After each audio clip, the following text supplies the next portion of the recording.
welcome over everybody to the fourth episode of the Blake and Jake Show on KCOU 88.1 FM. And I am Blake Wallis, your host, joined by my co-host and great friend, Jake Aron. Hello, hello. Today's show, Jake and I break down the looming Super Bowl 58 matchup between the hometown Chiefs and the San Francisco 49ers. We continue by discussing Caleb Williams and the Commanders. I offer a trade that makes sense for both the Commanders and the Bears. I feel like it leads to some good long-term success for both franchises. We wrap up by taking the show going over the top 7 Mizzou players that I feel like can make a major impact on an NFL team next year. All 7 of these players right now have draft grades that we're going to talk about. I just can't wait to get into it. Listeners will not want to miss what's in store on today's show. You can find the Blake and Jake Show on Spotify. That's YouTube and Instagram. That's the Blake and Jake Show. For Instagram, that is the Blake and Jake Show with no spaces in between. Go ahead and give us a look. Check us out and give us a follow. Thank you very much. Jake, go ahead and take it away with the weekly sports news update. All right, thank you, Blake. So in basketball news, the NBA All-Star Reserves were announced last Thursday. So for the Eastern Conference, we got the reserves. We got Bam Adebayo for the Heat, Paolo Banchero for the Magic, Jaylen Brown for the Celtics, Jalen Brunson for the Knicks, Tyrese Maxey for the 76ers, Donovan Mitchell for the Cleveland Cavaliers. Also announced as replacements, we have Scotty Barnes of the Raptors and Trae Young for the Hawks. Those two are replacing Joel Embiid and Julius Randle.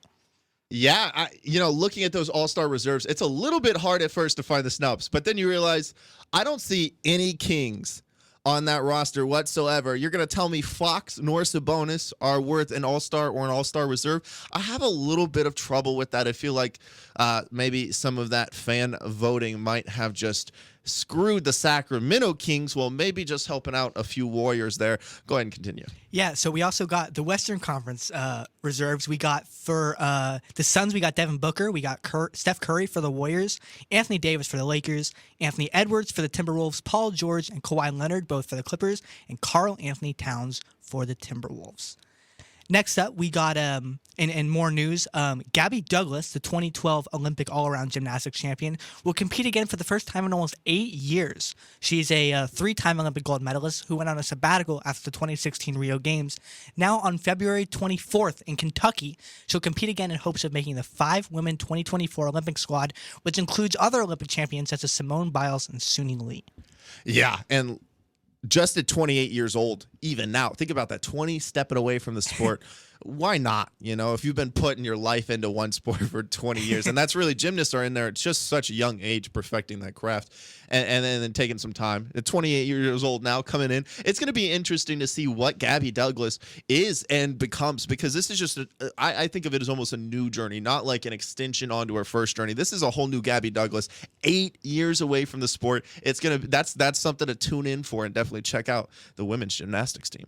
Yeah, so moving on, more basketball news. Reigning NBA MVP Joel Embiid had surgery on his left knee, and he's expected to miss a good amount of the season. He's going to be reevaluated in a couple weeks. Embiid currently leads the league in scoring with 35 points. He's dropped 50 points on 3 separate occasions this season. The time that he will miss is going to make him ineligible to win MVP. The new rule that was announced earlier this season is that you need to play a minimum of 65 games. He is going to be well past that. He won't hit that, but hopefully he's going to be better soon. Hopefully he'll be back, because the game is more exciting when stars like him are dominated. Embiid was absolutely putting on a show for the first half of the season, and I think the biggest loss is the NBA not having Embiid for the second half of the season post All-Star break. Yet, I mean, I have a little bit of trouble over the whole, can he, qualify for these awards at the end of the year? Because 65 games seems tough, but really, and it's almost been like an unspoken rule among voters that 60 games really gets you out of there if you don't have any more than 60 games on the season. Mm-hmm. And that it felt like we were trending towards maybe pushing that even further down, because I know Joel Embiid was one that was testing that margin a little bit, where they're saying that's not a lot of games. Can he still win an MVP? Obviously, it was given to him. This year won't be the same. I think I think if there's too many people that are upset with it, you lower it to 60. But there's no reason to argue it going lower than 60 at the moment, especially with the way things have been. And it makes a lot of sense too when you're talking about just needing players to show up game in and game out. 17 games. Missing 17 games is quite a bit. I get injuries like this, but these injuries, they take players out of these kind of races. Right, but in addition to injuries, I think part of the reason why they enacted this rule was because of load management. This is a way to get the top players playing as much as they can, because I definitely think load management has been a problem in past seasons. I certainly agree with you, but I don't think that these two issues are the same issues because, I don't think that the fix for that issue, your issue about people sitting out and load managing, fix the injury issue because it doesn't hurt the injury issue at all, right? Because, if you're injured for too long anyway, you can't really be, thought of as qualifying for a lot of these awards. If a lot of these players are, the margin for this MVP is so close. That's what fans don't understand. Even when it was Jokic and Embiid last year, the margin between these two guys, it was small, right? Mm-hmm. So if a player is, maybe just doing a little bit better on the season, yet has 61 games to another player's 77, you got to get it to the 77, right? And I think it's just the importance of the games played that is a little bit more in focus now. And I get it. It sucks for those real injured players, but those injuries were taking players out of the MVP debate long before that. Yeah, that's a good point. And moving on in baseball news, on Monday, Bobby Witt Jr. signed an 11-year, $288 million contract extension with the Kansas City Royals. This contract that the 23-year-old, he's only 23, signed is the 15th largest contract in MLB history. Obviously, the Royals believe that Bobby Witt Jr. is their future, but they have good reason to believe this. Last season, he had 30 home runs, 49 stolen bases. He was playing Gold Glove caliber defense. I was doing a little research on this, and ESPN, according to them, multiple teams' internal projection systems say that he's one of the top 10 players in baseball. So, signing them, it was obviously a top priority for them, and they got it done this offseason. Moving on, finally, the NBA trade deadline is tomorrow. So there hasn't been any major trades yet, but I have a couple trades I would like to see some Western Conference teams, some players that I'd like to see some of these teams trade for. First up, we got my team, the Dallas Mavericks. I heard that they're interested in Andrew Wiggins. I would love for the Mavs to get Andrew Wiggins. I think they could give up Grant Williams, maybe a Markieff Morris, Rashad Holmes to get him. I think he would complement Luka and Kyrie well. And let's be real, Luka needs another guy. I think he needs another wing. And I think Andrew Wiggins can help turn around this honestly kind of disappointing season for the Mavs.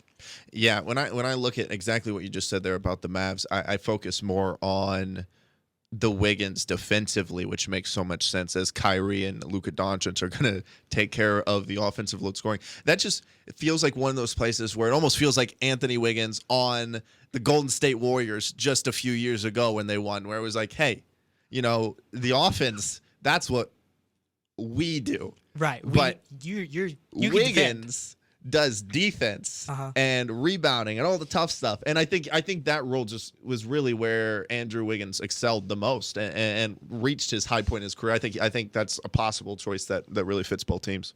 Yeah, and speaking of rebounding, that segues perfect into my next team, the Oklahoma City Thunder. So obviously they're playing very well right now. They have Chet Holmgren. I think they need somebody bigger, okay? I'm thinking they need an Andre Drummond, okay? Not for big minutes, okay? Drummond is 70 pounds bigger than Chet. He also isn't playing a lot in Chicago, and I don't think the Thunder, who's obviously doing very well right now, they're not going to expect him to play a lot of minutes. I don't know. I think that would really help with their rebounding ability. I think they could, I don't think the asking price for Drummond is going to be very high. They could give up, a few picks, maybe a backup. But I think he'd be a good addition to this team, even though he is not a good shooter.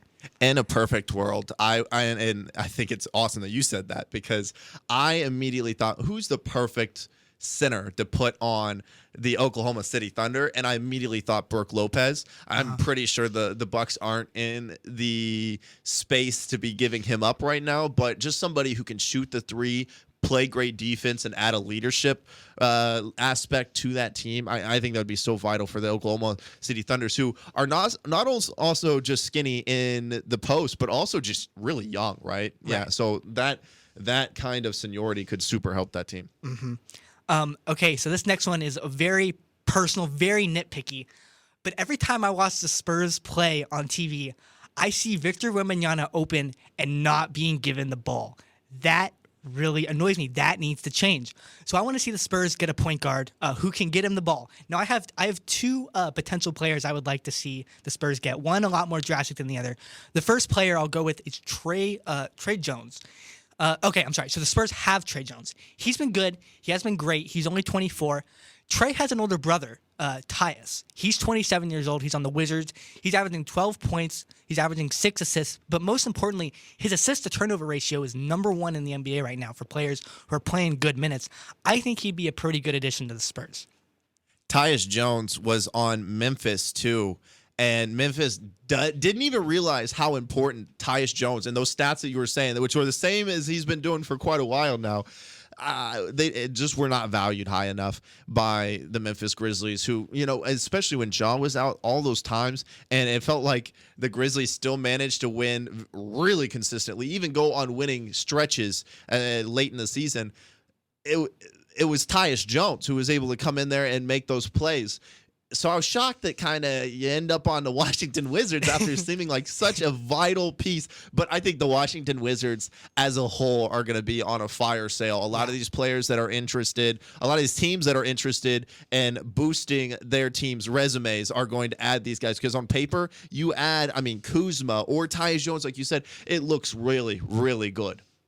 So this next one might be a bit controversial. Okay, so this is kind of a big splash, a big name. I think the Spurs should go for Chris Paul.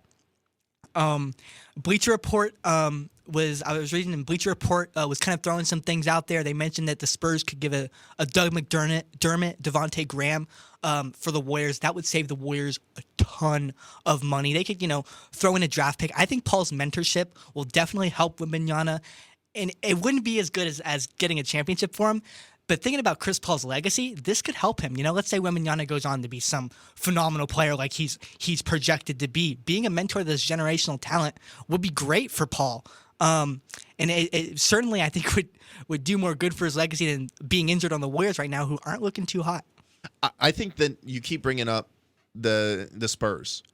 And it's a great point because Wemby is that good, right? That's what we waited just a little bit into the season to see, right? We wanted to make sure, is the hype, is he going to live up to it? I think he certainly has. I think agree. the things that he's done, just take snapshots of games and you're like, I've never seen that before. I've never seen that before. Yeah. I've never seen that before.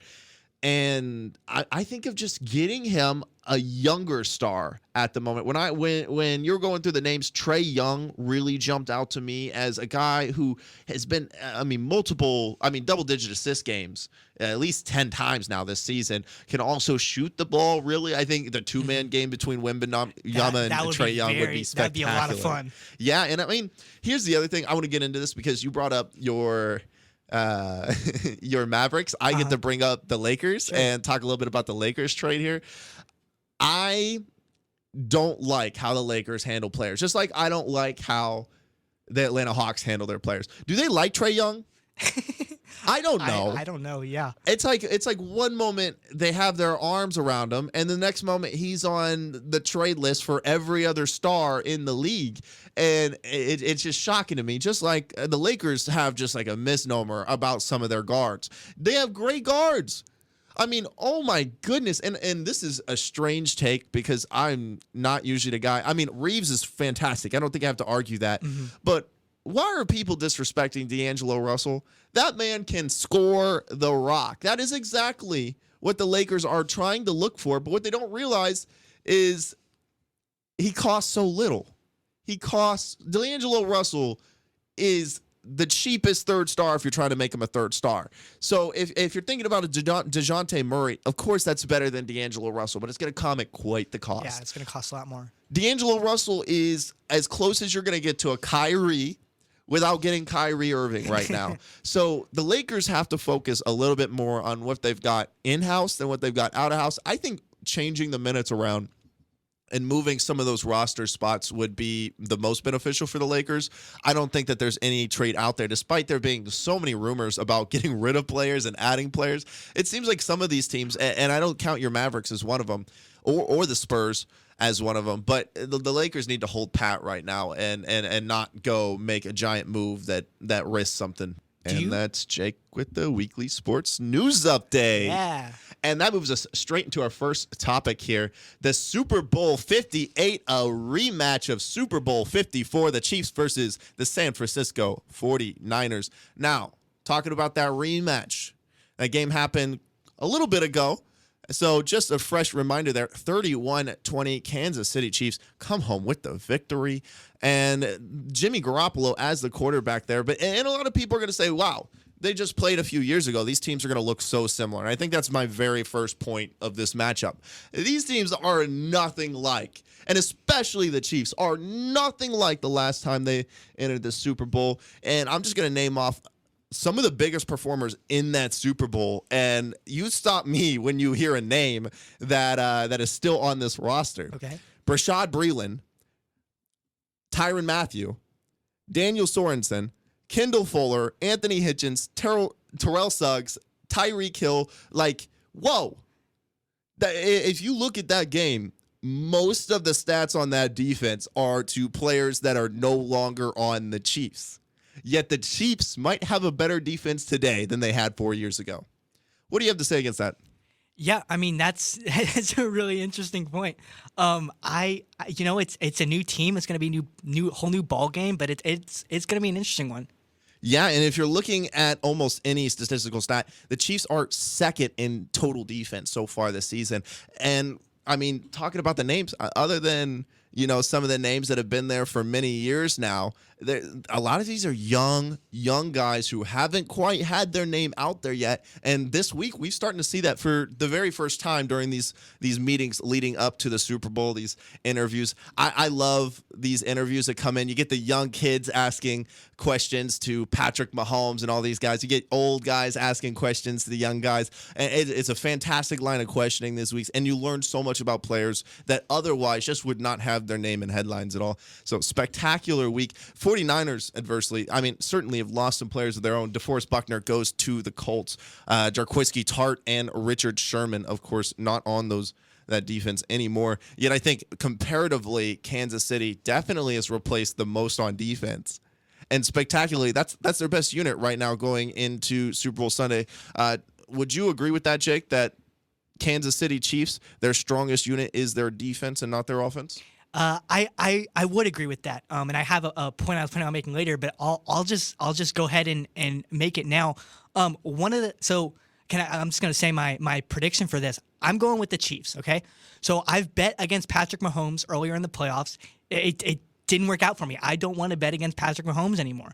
He's been playing very well in his last 6 postseason games. He's completed 70% of his passes. He's had 11 touchdowns. I think he hasn't had a single interception. I'm done betting against him. But at the same time, the Chiefs' offense has had some pretty silly mistakes. I'm thinking about penalties against the Dolphins. I believe they had 3 different times they had penalties that wiped out a touchdown. A fumble against the goal at the goal line against the Bills. I'm a little concerned with that. I don't know if these silly mistakes will toss them the game. At the same time, they have Patrick Mahomes. But going back to your original question, I think this defense is pretty strong for them. Yeah, a foolproof way to find out that somebody at your Super Bowl gathering doesn't know what they're talking about is if they are arguing at any point that the 49ers defense this year is better than the Chiefs, because simply put, the AFC has had the better quarterback talent throughout and the Chiefs have locked each one of these quarterbacks down. I mean, it's crazy to see how many games the Chiefs have held opponents under 30 points this season. And when you're looking at this matchup, it's really up to Brock Purdy to not be what fans indicted Jimmy Garoppolo for. And not only Jimmy Garoppolo and the fans, but also that coaching staff, which I think were the biggest reason Jimmy Garoppolo is somewhere else right now. And looking at the difference between those two quarterbacks this year, there has been a lot of similarities. I've talked about those similarities. I've talked about Brock Purdy and the ability to be in the lead and kind of coast a team that's in the lead and is a better team than the team they're facing. Yet, what happens if that team falls behind? But that is what we got to see versus the Lions. And that's something we never got to see versus anybody versus Jimmy Garoppolo and the 49ers is somebody in the NFC really got to push the 49ers, had them down, and in the second half of a playoff game, Shanahan and Brock Purdy were able to do something that they simply have not been able to do for many years now. And so maybe Brock Purdy is that difference maker. This is a big game. This is going to be a big measuring stick for Purdy on just how good is Purdy in the sense of we know that the team is fantastic, right? We know that the offense has all these weapons. We know that the 49ers are dominant on offensive and defensive lines. That's their memo. We know Kyle Shanahan's one of the best offensive coordinators in the league, and we know that front office is going to supply that coordinator with all of the best talent that the league can find. So I don't think this is as much of a win as you were stating. I know I haven't given my opinion yet on that. I think this is so big for the 49ers. I know that we're in Chiefs homeland, so it's all going to be about the Chiefs. Go Chiefs! Chiefs won last time.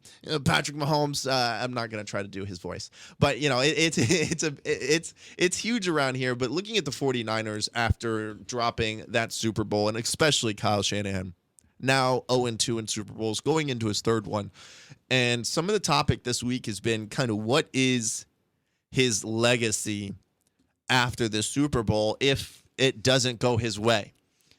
Yeah, I think if it doesn't go this way, he's going to be judged until he can get over the hump. I think he's going to be as the guy who's good enough to get him there, but the guy who can't get the job done. Yeah, I think a little bit controversially to you, and I think you bring up a point that is just simply going to be there, right? That is a take that will just exist until he finally gets that Super Bowl and lifts it over his shoulders.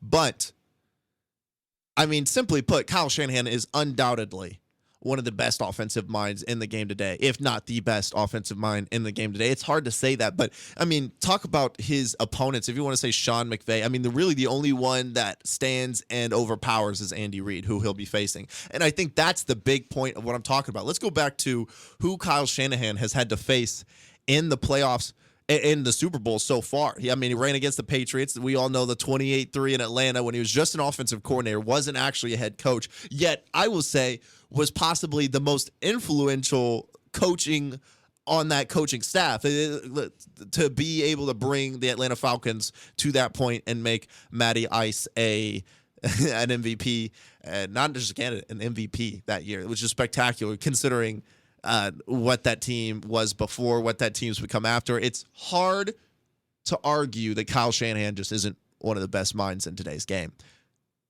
I don't see this as being a big deal. Because you talk about last game, 31-20, it's a close game. It was a lot closer than that as well. I mean, Patrick Mahomes, 2 interceptions. I, of course, did score 2 touchdowns and also ran for 1 as well. But, I mean, the margins are just so thin that if Brock Purdy is just enough, this will be just the biggest win for Kyle Shanahan, getting over Andy Reid and Patrick Mahomes when they figured out to do it all year. This Chiefs team is not worse than any of those other Chiefs teams. It's different. That's what people are going to have to understand. This is just as hard of a test for Kyle Shanahan as Super Bowl 54. This is just as tough. It's a little bit different of an equation. You no longer have to worry about Tyreek Hill over top and Kelsey underneath with another great receiver kind of making the move there. Sammy Watkins was actually that great receiver, had 98 yards in that Super Bowl. That's not going to be this Kansas City Chiefs team. So I think defensively, 49ers have to feel great. But when it comes down to Kyle Shanahan against the Kansas City Chiefs defense and Spagnuolo and what Spagnuolo's been able to do with that defense, it's going to be fun. It's going to be a chess match each down. It's going to be, how many is Spagnuolo sending? How many, what protections does the 49ers have? What protections can Brock Purdy get them into? Because if Brock Purdy loses that battle against Spagnuolo, it's going to be a very rough day for that 49ers offense. It's going to feel a lot like it did 4 years ago. Yeah, I just want to go back here real quick. when I kind of when I think of players or people who are involved in sports who were so good at what they did but couldn't get the job done. I know this is a little different because it's a different sport and different coach versus player. I think of Charles Barkley. Maybe that's because I see him on TV every Thursday, and Shaq's always talking about, "Oh, you never won a championship." But but do you? I don't know. It's just there's always going to be that, I guess, dark cloud there if you can't get the job done. Oh, certainly. For Kyle Shanahan, there's no doubt that dark cloud will remain because it's there, right? I don't think there's any discrepancies that it's there. That 28-3, it was there, and we saw it in Super Bowl 54, before Super Bowl 54, that cloud was there, and I only think it got darker after Super Bowl 54. I think this is a spectacular place for Kyle Shanahan to find himself because I think this is a game that's very winnable. Yet, at the same time, 0-3 in Super Bowls is a tough thing for him to get over. I'm sure he'll be fine.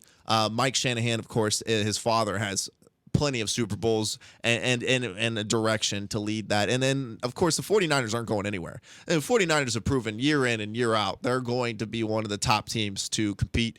And I think that will just wrap up this segment. Thank you so much for listening to KCOU on 88.1. This is the Blake and Jake Show. Back in just a few.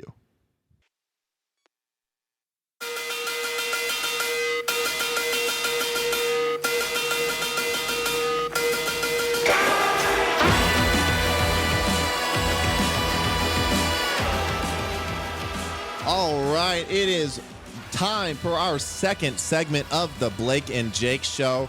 We're going to be talking Caleb Williams, the first draft pick that will likely be the first round pick unless the trade that I mentioned today goes through. It is a very risky proposition as Caleb Williams is considered to be one of, if not the top quarterback prospect in the last 5 years. Considered to be a 5-tool player, can really do it all athletically, perfection, but seems to not really want to go to the Chicago Bears. And I said seems, but really he's made it pretty clear that he's not interested in playing for the Chicago Bears.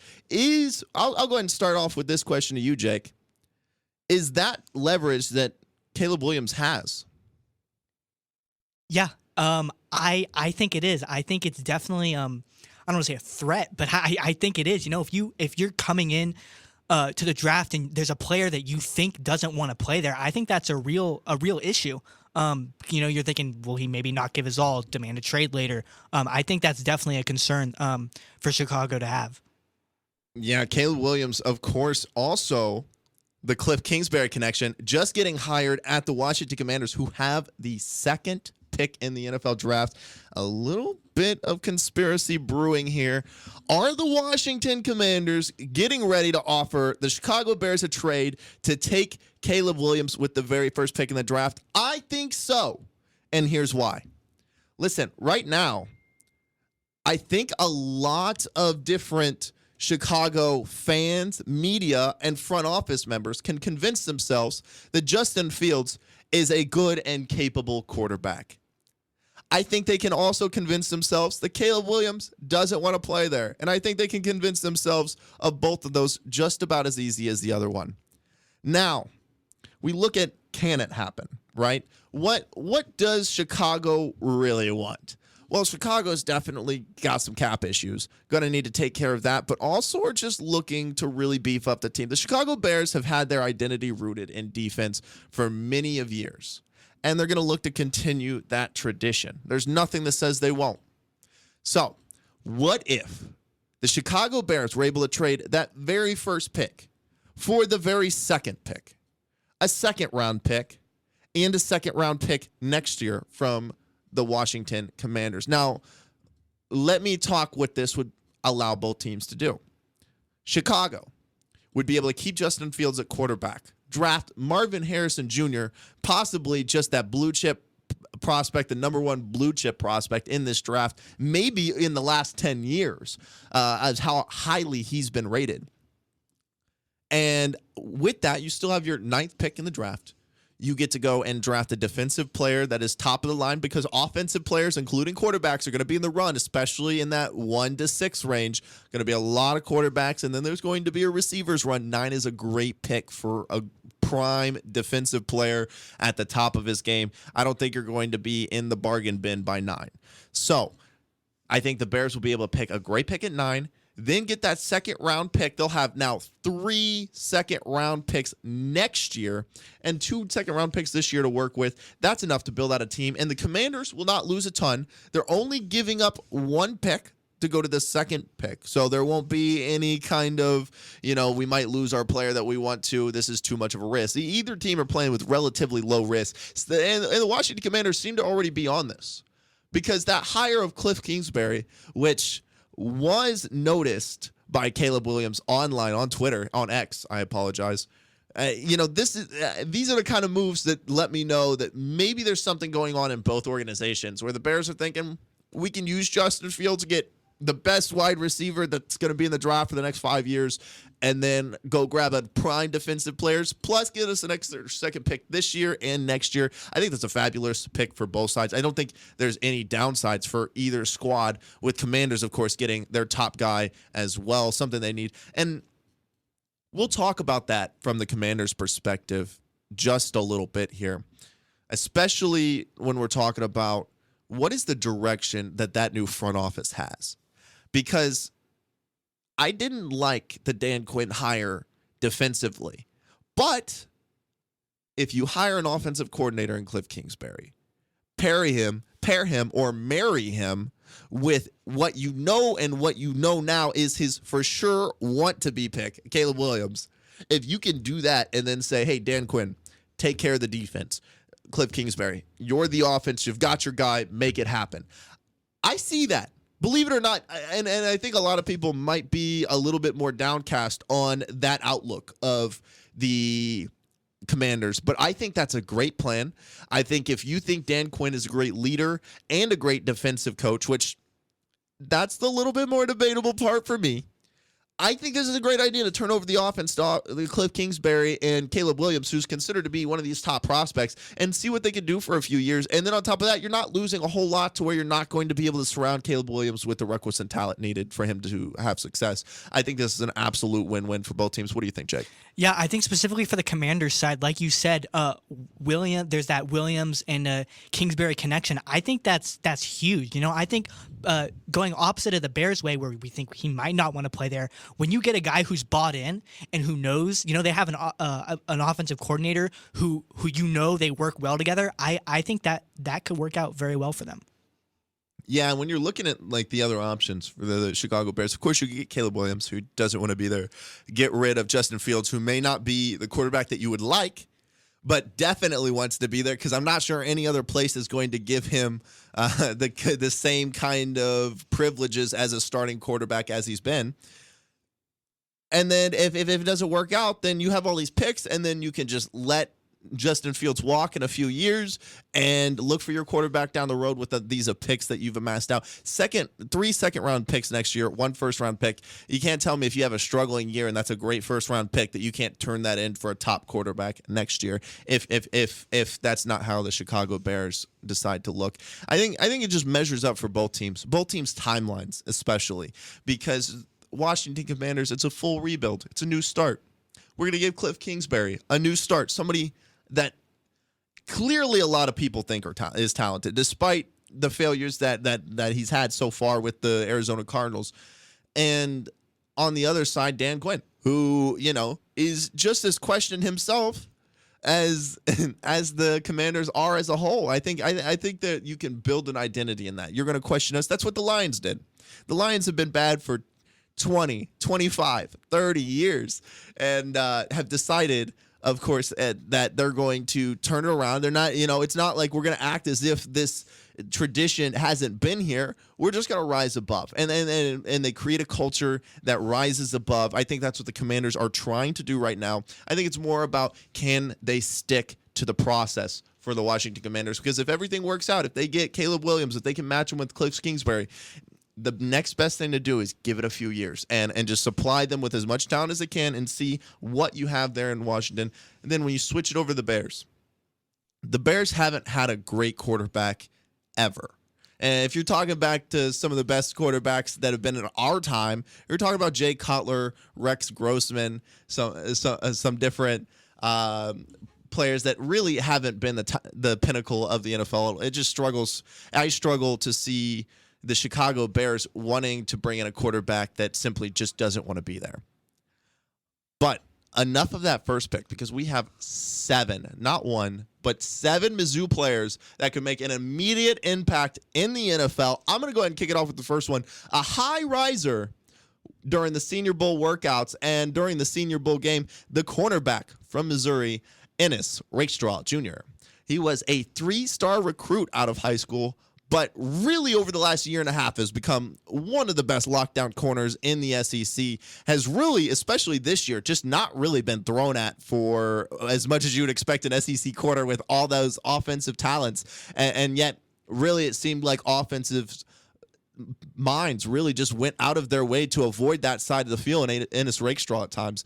That bodes well, because mix that in with, the questions, and then of course he goes to that Senior Bowl and just impresses scouts. That's where you really want to start to make your name, and he does. It seems like he is going to be one of those high risers. Was looking at like a midday 2 draft pick before the Senior Bowl. Now I've seen him as high as 23 on some people's lists. Yes, I struggle because, in the last year and a half, we just haven't seen him in game time action defending a whole lot of passes. He's been in great coverage when we've seen him.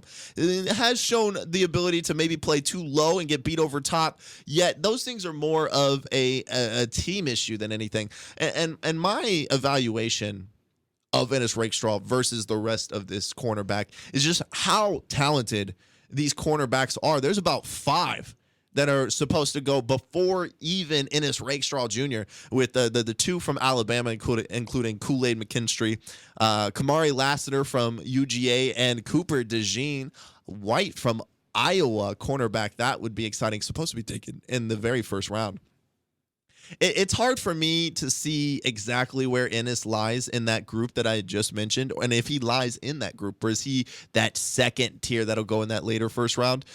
His speed and explosiveness, that's where his strengths lie, but he's considered a little bit small, and will need to prove more, especially in the combine and his testing measurements, in order to upgrade his stock anymore. My prediction, despite seeing him as an late day 1, I have him as an early round 2 projection.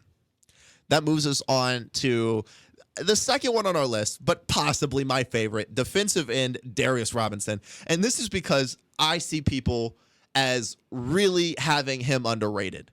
Darius Robinson started on the inside of that defensive line for Mizzou, worked his way to the outside, hasn't been playing defensive end for too long now, yet has found immediate success. Even this year, 8.5 sacks, 14 tackles for loss. Most scouts have questioned his ability to tackle and his lack of fluidity in his pass rushing moves, but this is just a concern. I see Darius Robinson as capturing some of these defensive head coaches and these defensive coordinators as maybe just one of these players that needs a little bit more developing in order to be elite, because right now the measurables are fantastic. There's no defensive coordinator that's not going to want this combination of size and power and wingspan from the defensive end position. So although there are these concerns, but you think these concerns are able to be fixed? And I think a lot of people have Darius Robinson a little lower than I'm going to have him. In fact, they have him and Chris Abrams-Drain right around the same draft grade. I struggle to see that. In fact, I don't think there could be any more differences between the two. I think Darius Robinson could leak his way into that first round, whether it be super late, I would think so, but I think he could go all over that second round. I have a prediction for a mid-second round pick, and I think that's an absolute steal at any position for the draft. All that Darius Robinson needs is just a technician to work with him constantly. That's what they do at the NFL. They perfect NFL rushing pass moves. I mean, they do pass rushing camps, just the players. I mean, this is exactly, they treat it like a real business. I think once Darius Robinson gets in the business, he is going to find his roots there quickly and become spectacular for whatever team drafts him. I know I had mentioned Chris Abrams' drain a little bit earlier, and maybe not in the most positive light. I think Chris Abrams' drain was spectacular this season for the Mizzou Tigers. In fact, 4 interceptions, 12 pass breakups. Both of those were the best for the Mizzou Tigers this year. And opposite of Ennis Rakestraw Jr., who saw less throws his way, that's not the same for Chris Abrams' drain, who seemed to always be in the action. I struggle to see, though, the measurements. And the measurements matter almost as much as productivity for these NFL scouts when they're looking at, wingspan, 40-yard time. These kind of affect the cornerback position just a little bit more. And I'm not exactly sure Chris Abrams' drain is going to hold up to the same measurements, especially when you're looking across. And if you're going to draft Ennis Rakestraw Jr. first, I struggle to see Chris Abrams' drain as holding up to that same value there. Now, I think a move to safety in the NFL is possibly in Chris Abrams' drain future, yet being extremely small, no matter what position he plays, gonna need to put on some weight onto his frame, which definitely some scouts have mentioned as being quite thin. I have evaluated Chris Abrams' drain as an early 4th-round pick. I think he could go in the 3rd round, and I think he's a spectacular ad for a certain team. I think the matchup between team and player is going to need to line up perfectly for Chris Abrams' drain to find the success early in the season. What do you think, Jake? Yeah, I mean, like you said, so many of these things in the draft, I feel like one of the things I think back of is Patrick Mahomes and the Chiefs. That was like a perfect marriage for the two. I think, the goal for these players is, find that team that, I mean, obviously it's not their decision, but unless you're Caleb Williams, maybe. But find that team that you're able to have that good marriage with, that'll be able to work with you and be able to get you to be at the top of your game. Yeah, and I got to be honest with you. I struggled between the next person I'm going to put and Chris Abrams' drain, who is going to get drafted first. And I like Tyron Hopper a whole lot at the linebacker position, but I think that I like Tyron Hopper a whole lot at the linebacker position at Mizzou. I wonder, how does that hold up against the NFL? And Tyron Hopper has a little bit of an injury concern, so I factored that into this situation as well, because playing a full season in the NFL is a ton more grueling than it is an SEC play, yet I'm not sure that Hopper has the ability to do that. And Hopper's also just a little bit smaller. In fact, when you look at him, you almost see Tyron Hopper a DB, not Tyron Hopper a linebacker, and he's definitely a little lighter, yet I like the tenacity that Tyron Hopper plays at. It's aggressive. It's bigger than his size. And I think that's what there's going to be 5 or 6 defensive coordinators that say, oh, okay, you give me that guy. Maybe not this year, but next year or the year after that, I can create a monster. Maybe at the middle linebacker position, maybe an outside linebacker position. It just depends on what that coach sees and what that coach envisions for Tyron Hopper. But the effort is 100% there.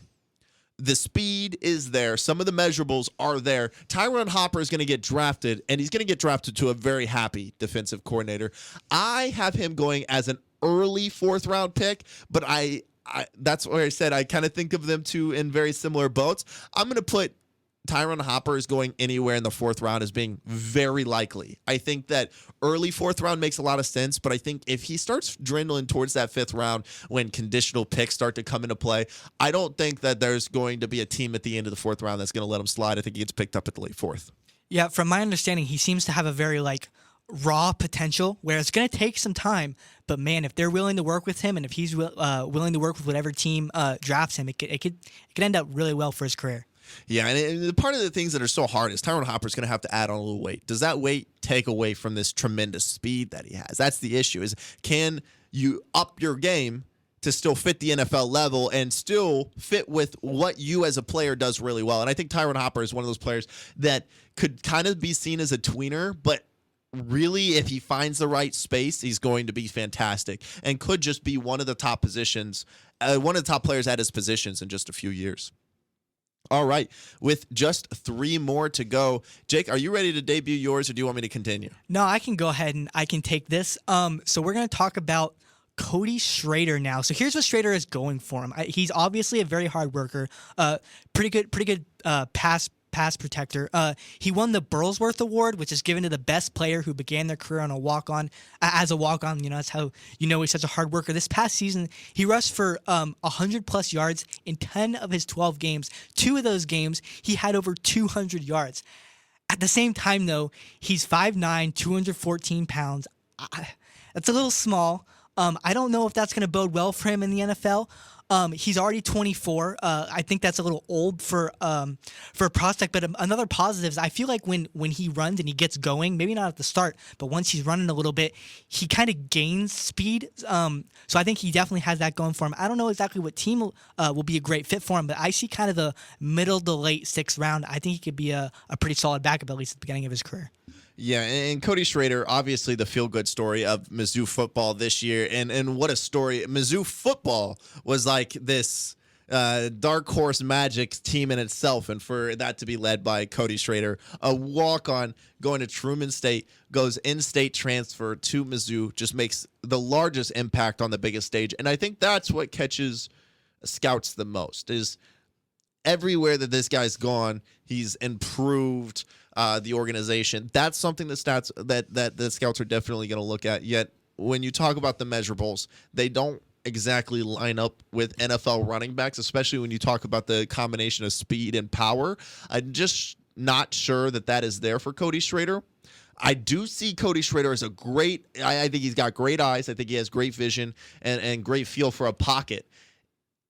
But what NFL team is going to get him in the first 4 rounds? I just don't see it. I see a 5th, maybe a late 5th or 6th round, just as you do, as kind of a team that says, hey, maybe we just want to add a running back that's going to be consistent, hardworking, that can do everything, that, is maybe just a backup. If you think about that, even for the Dallas Cowboys, that's kind of a great matchup where you have a Pollard who's spectacular, he's explosive, and then you give it to a guy 10 times who's going to do the right thing with the football, and if it's a pass protection, he's going to pass protect. As long as he can do that at the NFL level, I think he could find a spot on a roster.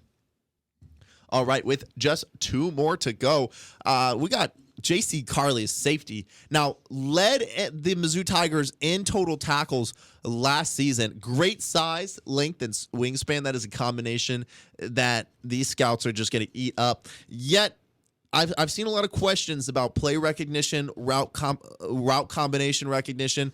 I wonder if there is an academic side to this, that the scouts are wondering if he's just not capable of deciphering these fast enough. That could definitely drop his grade into just kind of that 5th, 6th round. The 5th and 6th round is where you find those DBs that may just be lacking in kind of the play recognition, or they lack in one aspect enough to kind of push them down the draft board. But there's a lot of talent here to be worked with by a defensive backs coach. And I think that J.C. Carley's has shown that he's around every play, just like Chris Abrams-Drain was. 64 total tackles on the season. A lot of those were solo. A lot of those were assisted. He's going to do them both. He's going to be in there on the play, even if he's not the first one there. That's why J.C. Carley's is an interesting pick for anybody. I think he goes mid to late 6th round, because you start to get maybe those safeties that have a concern from those bigger schools go first, and maybe that's what takes up the 5th round. But I think by the 6th round, it's going to be hard to find a better safety project than J.C. Carley's. Yeah, I think it might take a little work, but just like with the other guys, if they're willing to do it, then it could be good. And that brings us into our very final Mizzou player to break down, and it's an exciting one. And then we will just close up the show for today. Thank you so much for listening. That is the kicker, Harrison Mevis. Now, a lot of people were considering this a joke mid-season. I'm going to say late season, when I was starting to pick up this conversation. But Harrison Mevis had locked it in and got really accurate from field goal range. In fact, from the Kentucky game, 16 of 17 field goals made since that Kentucky game. In fact, missed only 1 extra point all season.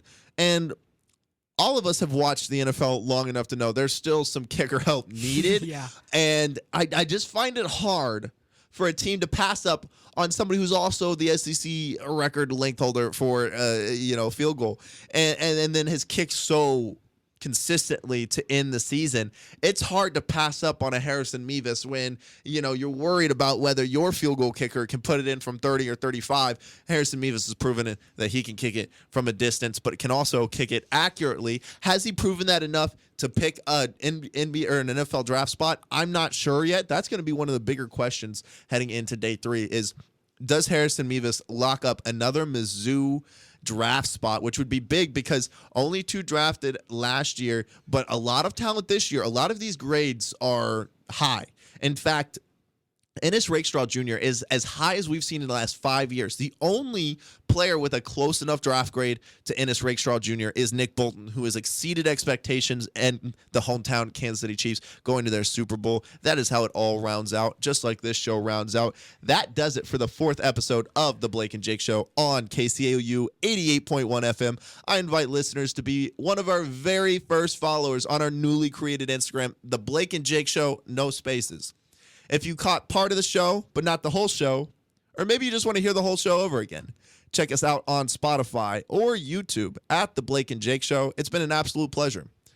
And we hope to see you for another episode of The Blake and Jake Show at 2 p.m. next Wednesday on KCOU 88.1 FM. Thank you for listening.